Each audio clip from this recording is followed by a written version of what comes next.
Welcome to episode 74 of Pera's Playbook. Today I'm joined by Mathias Gronberg, actually our first golfer on the podcast, first professional golfer, but also just first golfer in general.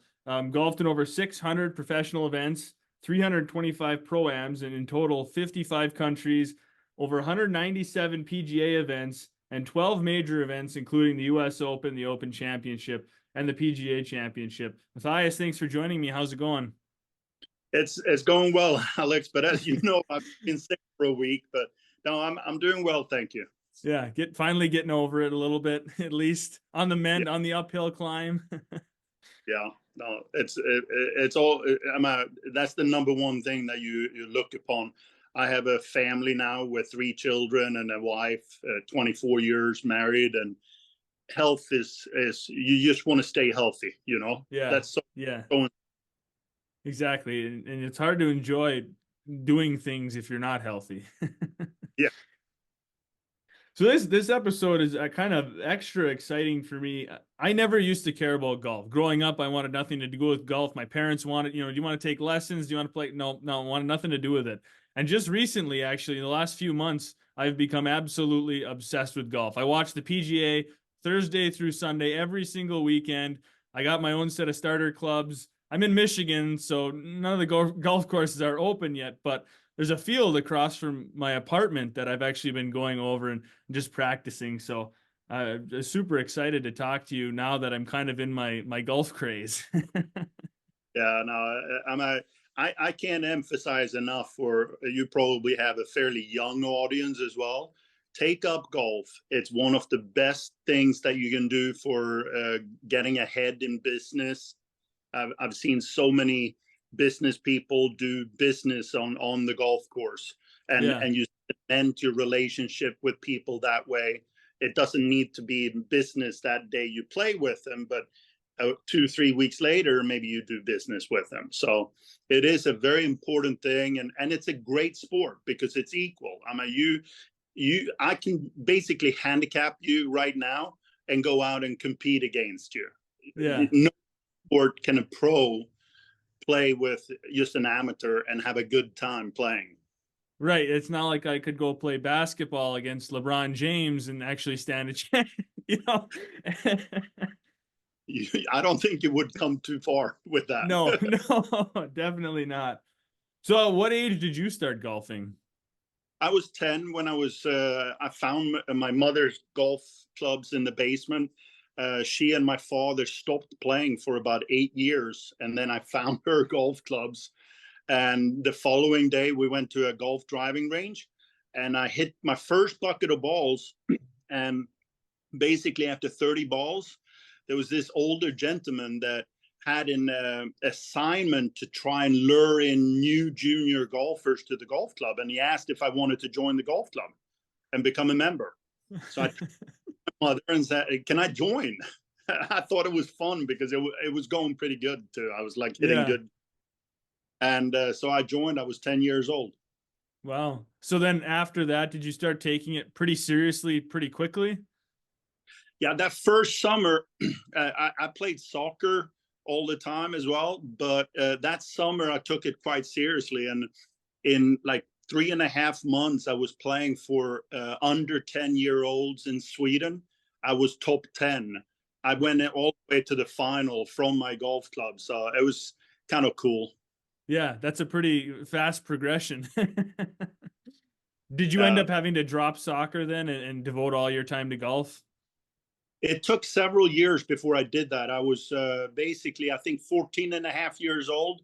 My mom and dad actually introduced me to this golf gymnasium for golf high school, 3 years economics high school with golf on the schedule. And when I got in there, I quit soccer. And I was much better soccer player than golfer at that time.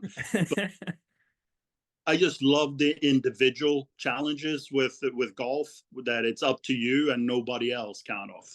Yeah. Well, I definitely think you made the right choice choosing golf based on your career. I don't know. I haven't know. Yeah.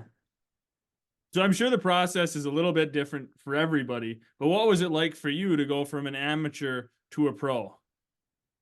So I was very fortunate. I had a great amateur career. I progressed nicely from the 15-year-olds, like the Swedish boys team. I won some tournaments. I won a big, I won like the British Open for juniors, called the British Youth, when I was 19 and a half. And then later on the same year, basically 2 weeks before I turned pro, I won the Eisenhower Team Trophy, which was the World Amateur Team event. And so we won that down in Christchurch in New Zealand, and I turned pro. And that was quite interesting because my first two events was the Nigerian Open and the Ivory Coast Open in Africa. And I played a couple more events too after that. But it was like, that was a wild trip for a just almost 20-year-old boy. Yeah. Yeah, that's pretty crazy. And different places to travel. And like we mentioned, you've traveled to over 55 different countries around playing golf. And we can talk a little bit about the traveling here in a second. But I wanted to touch on your first professional win, obviously a moment that's going to stand out in anyone's career. That's what you want to do. You want to win events. So what was it like for you, winning your first event? Yeah, so what happened was I competed on a Swedish golf tour my first year in 1991. I was 21. And I won, you had to qualify for a skins game. So the top 4 players. So I won that to get into the skins game. And then in the skins game, I remember so well, I won a check for $8,500. I won the skins game, most money in the skins game.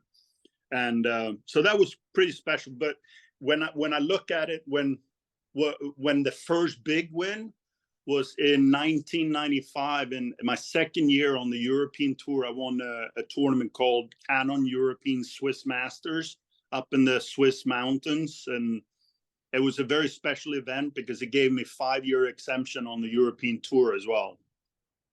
Did you get a big check like they do in the movies with the big fancy check? No, you know what? I probably did get a big check for that one, like a big, but more so, I remember I got a really big trophy because it's one of the old Opens in the world. Yeah, been played, I don't know, since early 1900s. And it was really big. And I remember they gave me like these 12-liter champagne that I sprayed all over my playing partners.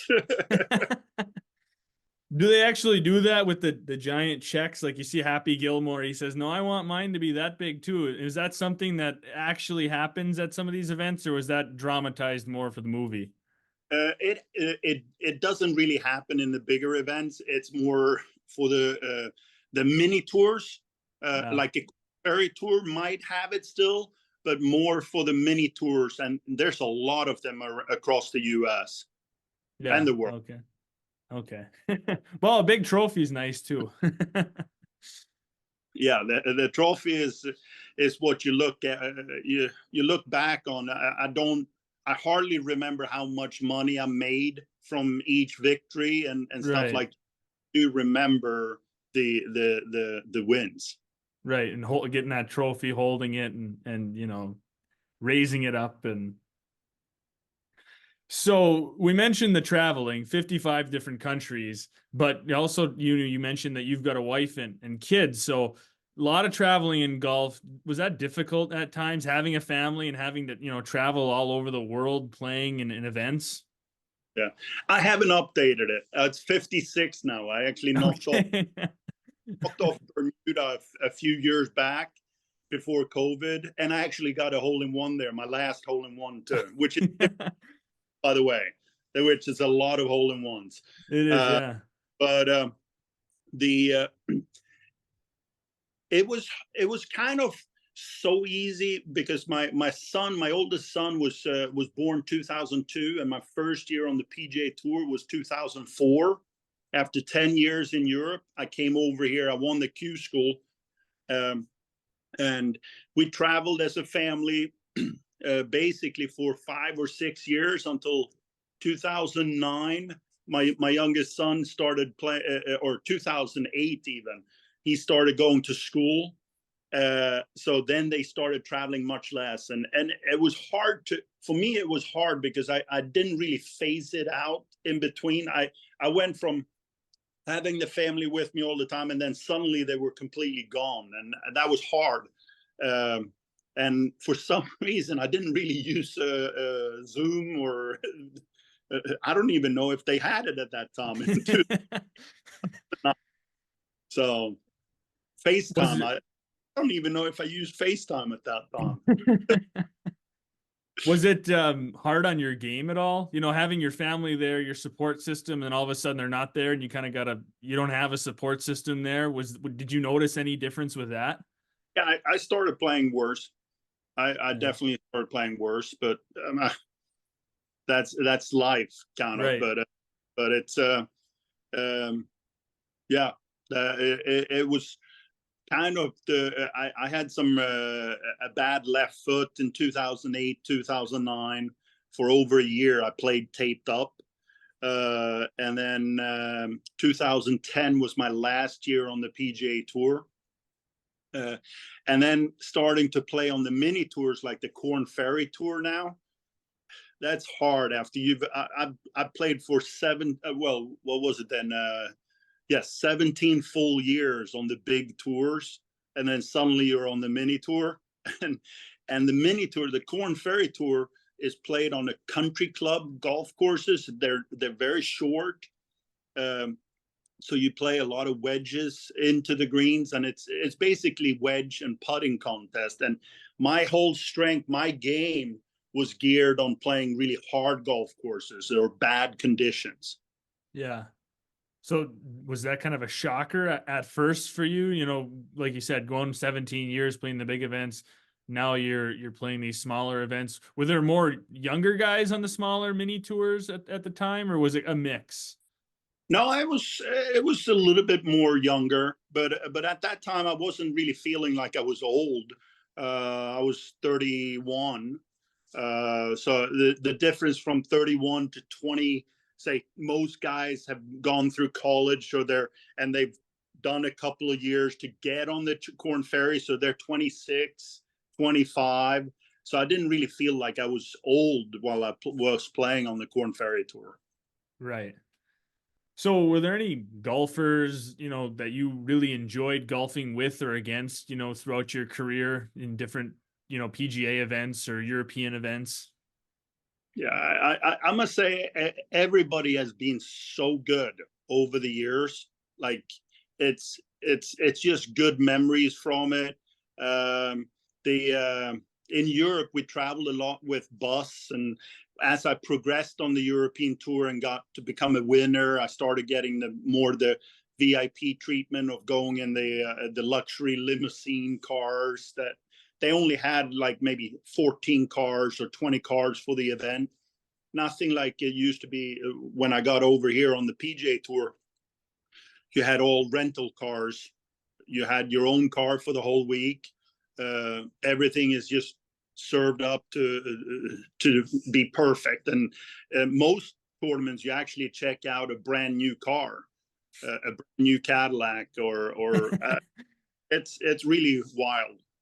Yeah, that sounds nice. So were there specific courses, like do you have a favorite course? I mean, I know you've played a lot of courses, so it might be hard to pick just one, but were there any specific courses you just really loved playing? Well, luckily I've had that question a few times in my career. So I played St. Andrews, which is the old course, the home of golf. Yeah. About good times. I've had great tournament rounds there. I even played with Tiger once, USA versus Sweden 3-man team championship. He beat me and the US for Sweden, unfortunately. So St. Andrews really stands out as a golf course I love. If I had one course left to play, I would play St. Andrews, but Pebble Beach is next to it. Yeah. And I know your following question is about, like, didn't you have a question? Yeah, after? least favorite, the one that you hated playing? I I loved the look and everything of Pebble, but during the time I played, the greens were all these poana, really bouncy, and you had heel marks, and we played with spikes at that time too a little bit. So they were horrible, and I didn't really compete well there at all. I even played was open there in 2010. So Yeah, it is a beautiful spot, you know, beautiful looking course, but if it's hard to play on, that's gonna knock it down a few notches. I think I played 7 AT&T Pro-Ams, and I can't remember one top 10 finish in that tournament, or even top 20. So I must have done something bad. So you mentioned playing against Tiger. I mean, obviously, when you're playing against somebody of that caliber, you want to beat him. But was there any sense of kind of like a starstruck moment, or like, oh, you know, oh my gosh, I'm playing against Tiger Woods, one of the great golfers, you know, even at the time, whenever this was, or is it just all business? He's got a great aura. When he comes in, he demands the space where he is. People know where he is, and he was so hyped up as well. But I remember I was very fortunate. He came over and played in Dubai Desert Classic, and I think he finished third, and I finished fourth in the event. We were, or maybe second and third even, but or maybe he won that year. But anyway, earlier that week, I asked him about changing. I needed I had contact lenses, and there you could do that operation with your eyes. And I asked him about it because he had done it. So I asked him, and so I kind of we started talking a little bit about that, and then so we always had a good relationship. But you Yeah. definitely know when you were when you're with the big players, like even Fred Couples were really big at the time, like throughout his career. A lot of people loved Freddie Couples, but Tiger was something special for sure. Yeah. It's kind of a bummer he wasn't able to finish at the Genesis Classic, you know, got the flu there.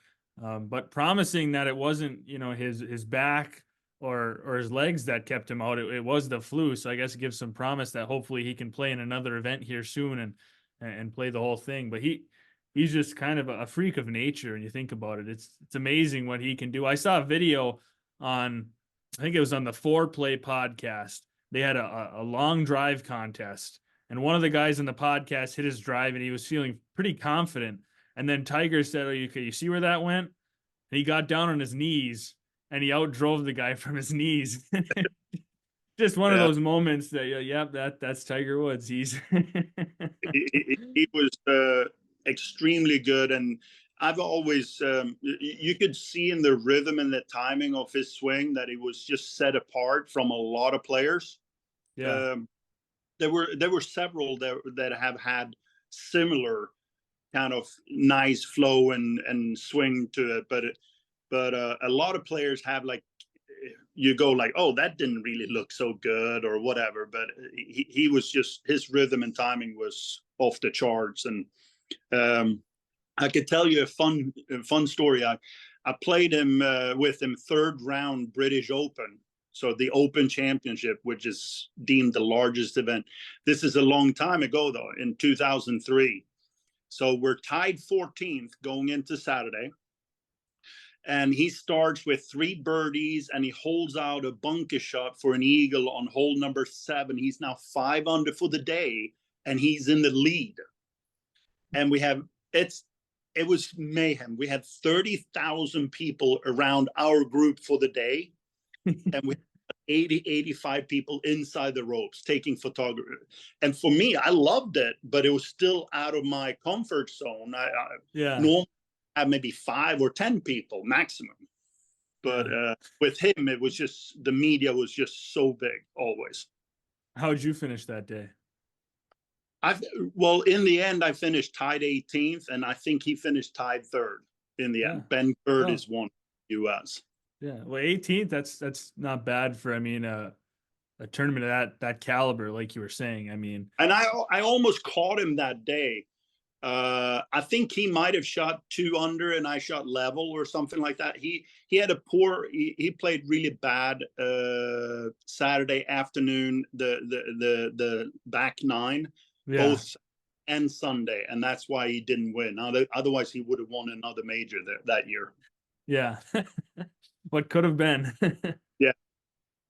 So what was your brand of choice throughout your career, or did it change throughout your career? Were you consistent? I'm always a whatever. Now, it changed quite a bit, but I did play TaylorMade for several years in Callaway. But I've gone through them all almost. Like I started with Wilson, but I had TaylorMade, Callaway. I had Srixon, Cleveland. Srixon, Cleveland is together at one Right. company, and that happened in 2009. TaylorMade dropped all the players' contracts with 50%. An executive just said, all the contracts we could take out, just offer 50%. So I didn't want to take that deal, so I went to Srixon, Cleveland instead. Did you have a favorite, that different clubs that you use that you really liked over the others, or would you say they were all fairly consistent with each other? No, I mean, you always find something that you like. I've gone from quite a bit of toe and heel, like a little clunker. I've always liked a little more of like a square club head and smaller, tinier, but not a blade. I've never really played blade, and blade just gets me. Yeah. So what's I guess this could be a hard question, it could be an easy one, but what's your best memory from your career as a whole? Oh, well, the best one is when you win, but I can give you one. With 9 holes left to play in the Smurfit European Open in 1998, I had a 10-shot lead, and it was the 3rd largest event on the European Tour that year. So you have the Open Championship, and then basically the BMW PGA Championship, and then the European Open was the 3rd largest event. All the top players were playing, and I'm in the lead by 10 shots, and they blow the horn for bad weather. And I go in, and I'm sitting there eating lunch, and I'm eating lunch with the sponsor's son. And then after an hour, I go out and I finish the job. I won by 10 shots. So it was a very, very special memory.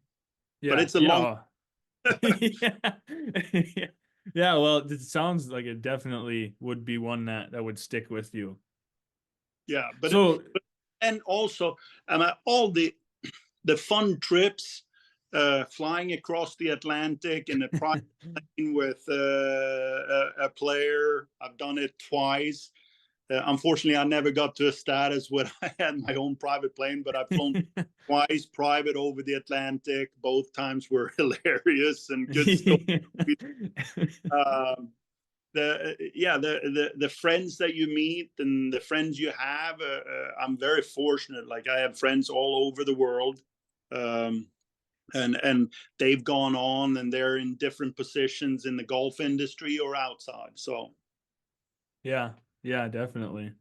So this is an interesting question, I guess. A lot of people, you talk to them and they play their sport so much that they don't like watching it. Like, oh, I play so much hockey, I want nothing to do with it. I won't watch it on TV. What about with golf? Do you enjoy watching golf, or do you enjoy it more now that you're not playing as much? no, I've always loved golf. Golf Channel is on here quite often at home. But it goes in waves for me. I probably, I like golf. So no, I watch it too, for sure. And Yeah. I just like to see how the sport have gone forward with a younger generation being. I thought we were pretty fit, but the younger generation now is even fitter. It's incredible what's going on and how far the golf ball and the club has been going, and I'm happy to see they're rolling it back a little bit. Yeah. You almost have to, to keep the game, somewhat fun. I mean, it's the same thing with baseball almost, and the amount of home runs that are being hit. I mean, you kind of have to do something, or it takes the fun out of the game. When everybody can do it, it's not special anymore. Yeah, I remember already in 2003, 2004, Pro V1, Titleist Pro V1s came out. I was a Titleist player most of my career. Yeah. And there was a bunker at my home course I could never carry. And then that ball came out, and suddenly I flew it by 15 yards. I was like, oh, okay, I guess there's. Yeah. And it's just, it's so annoying because the golf courses are the designer built it with the technology being at one certain stage, and then suddenly you see players just taking bunkers out of play. It's what's that? But at the same time, it's okay if it's just a few, but it just seems almost everyone being able to do it. Exactly, and that's what kind of takes the fun or the competition out of it. I mean, if everyone can do it, okay, but if a few guys can do it, then it sets them apart, and it's like, okay, these are the guys that we need to catch. Yeah. So why don't we end the episode on what piece of advice would you give to a beginner golfer? Oh, wow. I would say try and go to a public golf course, a real one. Don't go to Top Golf or Caddyshack or whatever, because I don't think that's golf. It's just, but go to a real driving range where you hit. It's not going to be maybe beautiful white golf balls. It's going to be driving range golf balls, but at least it will give you a little bit more of a sense of that. Hit some balls, and then get out there. Play a little bit, hack it around, have fun with it. Don't expect too much, not too quick results. And as you progress, you might want to go and see the instructor, the local instructor, and at least get 1 to 3 lessons, and set you up with a better grip and stuff like that, or read books about it. That's a good. Read books and see about how you should grip the club. Right. Yeah. That but sounds good. I'll definitely be taking some of that advice. Well, Mathias, thanks for joining me. I really enjoyed going through your career and, just talking about golf in general. So had a pleasure having you on. No problem, Alex. And I hope your listeners enjoyed it. It's a little bit about golf and stuff like that, but it was a fun career while it lasted. Yeah, definitely. Well, thanks.